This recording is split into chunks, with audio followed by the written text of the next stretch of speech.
અભય થઈને નિષ્પક્ષતાથી નિરપેક્ષ રીતે વાસ્તવિકતાનો અરીસો રૂપી સચોટ માહિતી લાવતો સત્યની સાથે અભય ટાઈમ્સ।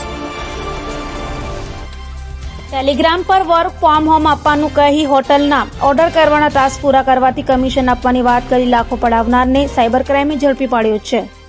સાયબર ક્રાઇમમાં ફરિયાદ નોંધાવનાર ફરિયાદીને ટેલિગ્રામ પર વર્ક ફ્રોમ હોમ આપવાનું જણાવી હોટલના ઓર્ડર કરવાના ટાસ્ક પૂરા કરવાથી કમિશન આપવામાં આવશે તેવી લોભામણી વાતો કરી તેઓ પાસેથી 7,50,000થી વધુ પડાવી લેનાર ઠગ એવા મૂળ ભાવનગરનો અને હાલ પુણા ગામ ખાતે રહેતા જિજ્ઞેશ ઉર્ફે જીગો જયંતી આહલપરા સુથારને ઝડપી પાડી તેની વિરુદ્ધ કાયદેસરની કાર્યવાહી હાથ ધરાઈ હતી।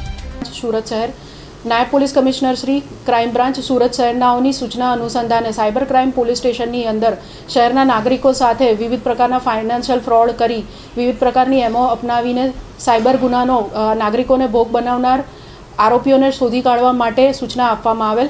તે અનુસંધાને સાયબર ક્રાઇમ પોલીસ સ્ટેશનની અંદર ફરિયાદી શ્રી શશિકાંતભાઈ સવાણીની ફરિયાદ લઈ ગુનો નોંધવામાં આવેલ હતો, જેમાં ફરિયાદીશ્રીને ઘેર બેઠા કમાણી કરવાની લાલચ આપી ટેલિગ્રામ આઈડી પરથી તેઓનો સંપર્ક સાધી ટાસ્ક ફ્રોડની કામગીરી આપવામાં આવેલ હતી, જેની અંદર તેઓને વિવિધ હોટલના બુકિંગ કરવાનું એક ટાસ્ક આપવામાં આવ્યું હતું।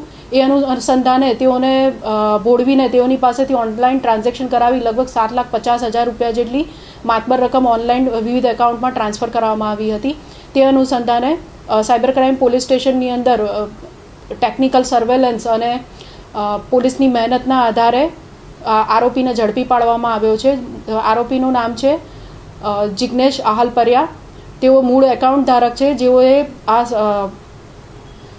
ફાઇનાન્શિયલ ફ્રોડ માટે પોતાનું એકાઉન્ટ ₹12,000 લઈને આગળ ભાડે આપેલ હતું। તેઓની હાલમાં વધુમાં પૂછપરછ ચાલુ છે, જેથી આગળના આરોપીઓને પકડી શકાય તે માટે હાલ ઇન્વેસ્ટિગેશન ચાલુ છે।